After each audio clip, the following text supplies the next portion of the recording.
حکمران گئے تھے اور انہیں بائیکاٹ کر کے باہر آ گئے. حکمرانوں کے جتنے اراکین تھے انہوں نے کہا ایسے صدر کی ہم تقریر سننے کو تیار نہیں جس نے قدم قدم پر آئین کی خلاف ورزی کی ہے. اور اس کے بعد خواجہ آصف اور رانا ثناء اللہ نے میڈیا سے اس کی تفصیلات بھی شیئر کی. اچھا, وزیر اعظم نے جو خطاب کیا وہ بھی بڑا پھسپھسا تھا, بڑا لمبا چوڑا خطاب تھا, بڑی باتیں تھیں. انہوں نے کہا کہ جو آڈیو لیکس ہوئی ہے اس میں حکومت کا کوئی کردار نہیں ہے, حکومت نے اپنی ذمہ داری پوری کی ہے. ایک کمیٹی بنا دی ہے جس میں آئی بی بھی موجود ہے, آئی ایس آئی بھی موجود ہے اور 12 ارکان کی ایک کمیٹی ہے, ذمہ داروں کی کمیٹی ہے. یہ دودھ کا دودھ اور پانی کا پانی الگ کر دے گی. لیکن ایک بڑی خبر جو ہے وہ یہ ہے کہ نیب نے جو لندن سے پیسے واپس آئے تھے جس کی عمران خان نے کابینہ سے منظوری لے کے پاس کر دیا تھا, اسے ایک پرائیویٹ اکاؤنٹ میں یعنی ریاض ملک صاحب کے اکاؤنٹ میں منتقل کر دیا گیا تھا. ایک بھاری رقم ہے, تقریباً 190 ملین کی ہے یا تقریباً اسی طرح ہے. تو وہ جو ہے اس کی تحقیقات کے لیے نیب نے ایک باقاعدہ طور پر تمام کابینہ کو یعنی عمران خان صاحب کی تمام کابینہ کو باقاعدہ بلا لیا گواہی کے لیے کہ آپ بتائیں کہ اس میں کیا کچھ لکھا تھا, کیا معاہدہ تھا, کس معاہدے کے تحت, کس منظوری کے تحت, کس قواعد و ضوابط کے تحت یہ پرائیویٹ اکاؤنٹ میں منتقلی ہوئی اتنی بڑی رقم کی جو کہ پاکستان آئی تھی واپس اور قومی خزانے میں جانی چاہیے تھی, وہ وہاں گئی. تو آپ لوگوں نے منظوری دی کابینہ نے. اچھا, لطیفہ یہ ہے ناظرین کرام کہ جب یہ کابینہ میں منظوری ہوئی تھی تو یہ صرف ایک جس طرح انہوں نے سائفر کو نہیں دکھایا تھا کہ یہ ایک لیٹر ایک خط ہے, یہ ہے, وہ ہے, وہ ہے اور یہ ہمارے خلاف سازش ہوئی ہے. بالکل اسی طرح ایک لفافے میں اٹھا کے عمران خان صاحب نے کابینہ کو بتایا تھا کہ یہ وہ ہے, آپ اس کی منظوری دے دیں کہ یہ پیسے اس طرح آئے ہیں اور اس طرح. تو کابینہ نے یکدم ہاتھ اٹھا کے کہا تھا جی بالکل منظور ہے, منظور ہے, منظور ہے. لیکن انہیں یہ نہیں پتا تھا کل یہی منظور جو ہے یہ منظور ان کے گلے پڑ جائے گا, منظور منظور منظور. اب انہیں جا کے نیب میں جواب دینا پڑے گا. نیب نے بھی بڑی چالاکی کی ہے. اچھا, نیب بڑی عجیب و غریب سی ہے, غریب کی جورو لگتی ہے کہ جب دل چاہتا ہے اس میں لال دوپٹہ ڈال کے سب اس کو اپنا بنا لیتے ہیں. یعنی اگر آپ نواز شریف صاحب کے دور میں دیکھیں تب کچھ اور اس کی شکل نظر آئے گی, اپنا آصف زرداری صاحب کے دور میں دیکھیں تو اس کی شکل کچھ اور نظر آئے گی, پرویز مشرف جو موجود تھے اس کے نیب کے وہ ان کے دور میں دیکھیں تو اس کی شکل اور نظر آئے گی. اور تحریک انصاف کے دور میں تو شکل ہی بڑی عجیب و غریب ہے کہ پکڑ لو, جکڑ دو, دکڑ دو, سب کو جو ہو سکتا ہے وہ کر دو, تاہم نکلا کچھ نہیں. لیکن اب پھر نیب سرگرم ہوئی ہے, اب ترامیم بھی ہو چکی ہیں. اب اس میں کیا کرے گی نیب یہ تو آنے والا وقت بتائے گا. لیکن نیب نے ایک پالیسی بڑی عجیب و غریب بنائی ہے اور بڑی دلچسپ سی ہے کہ پہلے دن انہوں نے شیخ رشید صاحب اور چودھری فواد کو بلایا کہ بھئی آئیں گواہی دیں, آپ نے منظوری دی تھی اس رقم کو پرائیویٹ اکاؤنٹ میں منتقلی کی جو ریاض ملک صاحب کا ہے, تو کیوں دی تھی, اس میں کیا لکھا تھا کیا نہیں. اچھا, کیسے مزیدار بات ہے کہ دونوں ڈیوٹیفل لوگ جو ہیں یعنی شیخ رشید صاحب اور فواد چودھری صاحب جو مختلف ادوار میں مختلف حکومتوں کا حصہ بنتے رہے ہیں, ان دونوں کو اکٹھے ہی بلا لیا ہے. اسی طرح انہیں مختلف انداز میں دو دو کی جوڑی بلائی ہے اور باری باری آئیں گے. یہ 11 اکتوبر سے شروع ہوگی پیشی ہیں یعنی ان کی طلبی ہیں اور یہ آئیں گے اور 25 اکتوبر تک اسے مکمل کیا جائے گا. تو ایک یہ نیا پھٹا پڑ گیا. اچھا, جو کنٹینر کی بات میں نے کی تھی, کنٹینر 1100 کنٹینر لگا دیے گئے ہیں اور وفاقی حکومت نے فوج بھی طلب کر لی, رینجر بھی طلب کر لی, پولیس اہلکار بھی بلا لی ہیں, سندھ سے بھی آ گئے ہیں, کے پی کے نے اور اپنا پنجاب نے نہیں دیے ان کو, تو وہ ایک الگ بات ہے. لیکن دوسرے معاملات یہ ہیں کہ یہ جو معاملات ہیں یہ کیوں ہو رہے ہیں. ایسا لگتا ہے کہ عمران خان کا کوئی نیا امتحان شروع کرنے والی ہے. حکومت لانگ مارچ کی کال سے پہلے عمران خان کا کوئی نیا امتحان لینا چاہ رہی ہے جس کی یہ پیش بندی ہے, جس کے لیے انتظامات کیے گئے ہیں. اور لگ رہا ہے کہ حکومت جو ہے کچھ جس طرح اس نے معاشی طور پر سخت فیصلے کیے اور عوام سے جو ہے تنقید کا سامنا کیا, اسی طرح اب وہ سیاسی طور پر کچھ سخت فیصلے کرنا چاہتے ہیں تاکہ اس کا رزلٹ جو ہے وہ انتخابات میں لے سکیں کہ آخر انہوں نے قومی خزانے کے لیے, مملکت کو سدھارنے کے لیے اور ریاست کے استحکام کے لیے کیا کچھ کیا. اب اس کے لیے انتظام کیا گیا کہ اسلام آباد میں کوئی کسی قسم کا ریئیکشن نہ آ سکے, بلکہ یہ ہے کہ اسے سیل کر دیا جائے گا.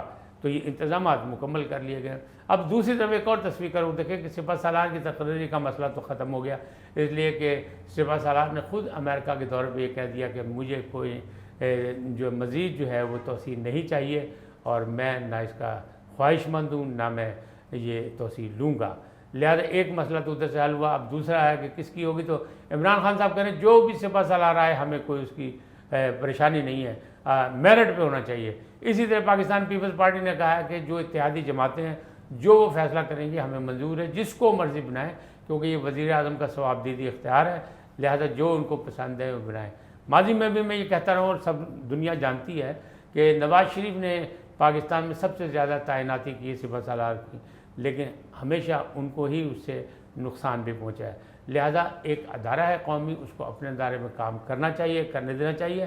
اب اس وقت جو ہیں وزیر اعلیٰ پنجاب پرویز الہی صاحب لندن میں بیٹھے ہوئے ہیں، اور لندن پلان بھی آپ کے سامنے ہے، لندن موجود ہے۔ کچھ لوگ کہہ رہے ہیں وہ نواز شریف سے ملاقات کرنے جا رہے ہیں، لیکن ان کا ایک پیغام آیا کہ مجھے ان سے ملاقات کرنے کی ضرورت نہیں، میں 20 سال سے ان کو جانتا ہوں، ان کی فیملی کے ایک ایک شخص کو جانتا ہوں کہ کون کتنے پانی میں ہے۔ لیکن پھر لندن میں کیا کر رہے ہیں؟ ان کا بیانیہ یہ تھا کہ وہ پنجاب کے لیے سیلاب زدگان کے متاثرین کو نجات دلانے کے لیے امداد لینے گئے۔ دوسری جانب ان کے قریبی ذرائع یہ کہتے تھے وہ کسی علاج کے لیے گئے۔ اور تیسری بات یہ ہے کہ لندن میں وہ اس علاقے میں دیکھے جا رہے ہیں جہاں نواز شریف صاحب کا سیکریٹریٹ ہے یا رہائش ہے، ان کے دفاتر ہیں، اور دوسری جانب وہیں قریب ایئرپورٹ ہے جہاں جنرل باجوہ صاحب جو ہے لندن پہنچ چکے ہیں، چاہتے ہیں کہ وہ ملاقات کر کے کوئی بالا ہی کوئی اپنی یقین دہانی کرا لیں، کیونکہ ان کو لگ رہا ہے کہ پاور پولیٹکس میں آئندہ جو ہونے والی نظر آ رہی ہے اس میں شاید عمران خان کا حصہ اتنا نہ ہو جتنا وہ سمجھتے تھے، لہذا وہ کچھ بالا جو ہے مسئلہ حل کرنا چاہتے ہیں۔ اور اگر یہ معاملات طے ہو گئے یا کچھ ہو گیا، کوئی ملاقات دونوں بڑے لوگوں میں سے، تو پھر عمران خان کے حوالے سے کوئی بھی یہ قربانی دے سکتے ہیں پرویز الہی صاحب، کیونکہ انہیں اپنے اقتدار کی زیادہ فکر ہے۔ ویسے تو ان کا یہی ہے کہ جو ہاشم ڈوگر صاحب نے وزیر داخلہ پنجاب نے کہا ہے کہ ہم کسی کی لانگ مارچ میں یا مدد نہیں کریں گے وفاق کے خلاف، لیکن انہوں نے کہا نہیں، ہاشم ڈوگر کو کیا پتہ، ہم کریں گے جو عمران خان صاحب کہیں گے، جو چاہیں گے وہ ہم کریں گے۔ ایک طرف وہ یہ کہہ رہے ہیں، دوسری طرف تضاد بیانی کے لندن میں موجود ہیں، اور ان کی خواہشات یہی ہیں کہ کسی طریقے سے دونوں شخصیات سے ملاقات ہو جائے۔ اللہ کرے ایسا نہ ہو، وہ اپنے جو کہہ کے گئے ہیں، جو بیان دے کے گئے ہیں وہی کافی ہو، ہم تو یہی کہتے ہیں، لیکن لگ ایسے ہی رہا ہے، جو مبصرین ہیں لندن کے یہ ذرائع ہیں وہ یہی کہہ رہے ہیں کہ ان کی خواہش ہے کہ کسی طریقے سے ملاقات ہو اور ان کا اقتدار پنجاب میں بچ جائے۔ آج تک ان کے لیے اتنا ہی، پھر ملیں گے نئی خبروں کے ساتھ، نئے موضوعات کے ساتھ۔ آپ سے جاتے جاتے ایک ہی درخواست کہ INN کو سبسکرائب کریں، لائک کریں، گھنٹی کا بٹن دبانا نہ بھولیں، اور اپنی قیمتی رائے کا اظہار کریں جو آپ کی شخصیت کے مطابق ہو۔ اللہ آپ کو صحت و تندرستی کے ساتھ قائم و دائم رکھیں۔ اللہ نگہبان۔